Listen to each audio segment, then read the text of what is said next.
ক্ষতিপূরণের নামে হয়রানির বিরুদ্ধে চৌহাটি গ্রাম, ফুলবাড়ী, পার্বতীপুর কয়লা খনি এদের বিরুদ্ধে তারা মানববন্ধন ও সাংবাদিক সম্মেলন করেছেন।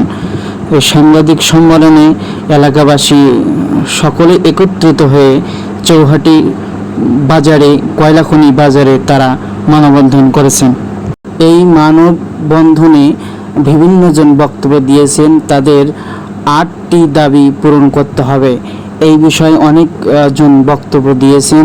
তো চলুন আমরা বক্তব্যটি একটু শুনে নেই সংক্ষিপ্ত আকারে। অর্কিত হয়ে গেছে, রাস্তা আমাদের ভালো করে দিতে হবে। আমাদের বাচ্চারা কলাফানি স্কুলে পড়ে, আগে কথা ছিল কলাফানিতে যারা চাকরি করে তাদের যেরকম সুবিধা দেবে আমাদের বাচ্চাদেরও সেরকম সুবিধা দেবে। ওরাও পায়, চাকরিরাও পায়, চাকরিরা খনি নিতে যাচ্ছে, একটা জীবনে হুমকি, আমাদের জমি যাচ্ছে, আমাদের গোটাটা পরিবারের হুমকি, অদৃশ্যভাবে গোটাটা পরিবার আমাদের মারা যাচ্ছে। আমাদেরকে গ্রুপিক বোনাস থেকে কিছু দিতে হবে, কেননা আমরা নিঃস্ব হয়ে গেছি। আমরা আগে অনেকে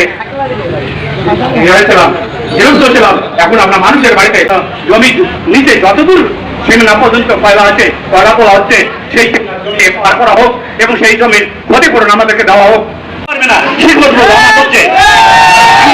পারবেন না, বাংলাদেশ জাতিকে চেপে রাখতে। এভাবে তারা বিভিন্ন জন বক্তব্য দিয়েছেন এবং তারা বলেছেন যে আমাদের দাবি মানতে হবে। যদি আমাদের দাবি না মানে তাহলে 15 তারিখের পরে আমরা কঠোর এর বিরুদ্ধে আমরা আন্দোলন করব। এসব বিষয়ে তারা বিভিন্ন জন বক্তব্য দেন এই কয়লা খনির বিরুদ্ধে। চৌহাটি যখন যায় তারা সুন্দরভাবে বলছিল চৌহাটির লোককে নিয়োগ দেওয়া হবে, প্রতি পরিবার থেকে একটা কইল নেওয়ার কথা ছিল। পরিবার তো দূরে থাক, একটা বাড়ির লোক দিতে পারে নাই, তারা বিনিময়ে 2-4 লোক নিয়ে গণভূমিরা কয়লা খনিতে রাখছে। কিন্তু এইভাবেই তারা ধোকা দিয়ে যাচ্ছে। তিনি বক্তব্য রাখতে গিয়ে বলেন যে এই কয়লা খনিতে 3টা থেকে 4টা লোক নিয়োগ দিয়ে তারা বলে যে গোটা চৌহাটি লোক নিয়েছে, এই নিয়ে তারা চুপ হয়ে থাকে। এই বিষয়ে তারা আর কোনো যোগাযোগ করে না, এই বিষয়ে তিনি বলেন। বসত বাড়ি, আমাদের ঘর বাড়ি ফেটে গেছে, আমরা থাকতে পারি না, রাত্রে আমরা ঘুমাতে পারি না, তাদের ভূমিকা। তিনি বক্তব্যতে বলেন যে আমরা এই মাইনিংয়ের কারণে ঘুমাতে পারি না, রাত্রে ভূমিকম্পের মতো কেঁপে ওঠে, আমরা এগুলো অনেক যন্ত্রণার মাঝে আমরা দিন রাত পার করতেছি।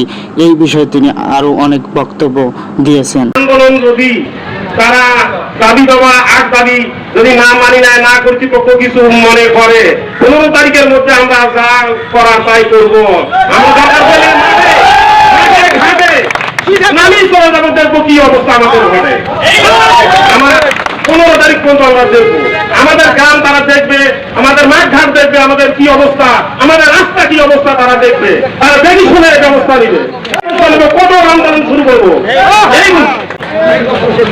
এর দায়ভার খনি কর্তৃপক্ষ তারা বদ্ধ থাকতে হবে এবং নিতে হবে।